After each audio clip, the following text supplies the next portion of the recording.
প্রসর জাতি যারা আমাদের ক্ষুদ্র নৃগোষ্ঠীর বাসিন্দারা আছেন এখানে এই এলাকায় বসবাস করেন সমতল ভূমিতে, তাদের জন্য এই আজকের এই আয়োজন, যেন এই পবিত্র মাহের রমজানে তারা সুলভ মূল্যে ডিম, গোশত এবং দুধ কিনতে পারেন, এবং পাশাপাশি তাদের মধ্যে পশু খাদ্য বিতরণ করা, যেটা আমাদের প্রাণী সম্পদ অধিদপ্তর থেকে ব্যবস্থা করা হয়েছে সরকারের পক্ষ থেকে।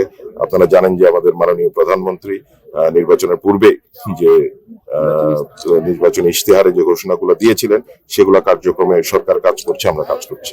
সুলভ মূল্যের যে এটা 25 রমজান পর্যন্ত চলবে, এবং এটা আগামী বছর আরো যাতে বড় পরিসরে করা যায় সেই চেষ্টা আমাদের মধ্যে থাকে। এক্সট্রিম মশার কয়েল প্ল্যান্ট ফাইবার দিয়ে তৈরি, ডেঙ্গু, চিকুনগুনিয়া বাহি সহ যে কোনো মশার বিরুদ্ধে দেয় এক্সট্রিম সুরক্ষা। এটা আমাদের গাজীপুর যেহেতু সিটি কর্পোরেশনের মধ্যে পড়েছে এবং যেখানে আমাদের প্রয়োজন খামারিরা আছে, কারণ শহর অঞ্চলের সংখ্যা বেশি এখন গাজীপুর এই দুই আসনের মধ্যে, যেমন টঙ্গী খামারির সংখ্যা কম, বাট যেখানে আমাদের খামারিদের সংখ্যা বেশি সেখানে আমরা করছি।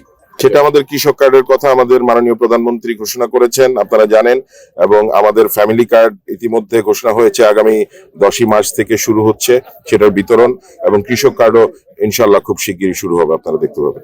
আমাদের চেষ্টা থাকবে যারা নিম্ন আয়ের মানুষ তাদের মাঝে বিতরণ করা, তারপরেও দু একজন যদি এসে যায় সেটা হতে পারে। আমরা ফ্রি ভেটেরিনারি মেডিকেল সার্ভিস দিচ্ছি, এখানে ফ্রি ভ্যাকসিন দিচ্ছি।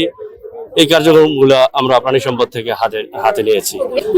আপাতত সুলভ মূল্যে যে দুধ, ডিম, মাংস বিক্রি করছি এটা রমজান মাসেই, কিন্তু আমরা কিন্তু ক্ষুদ্র নৃগোষ্ঠী, যেমন 100 জন ক্ষুদ্র নৃগোষ্ঠীকে আমরা গরুর খাদ্য দিয়েছি, প্রায় 400 কেজি 500 কেজির মতো।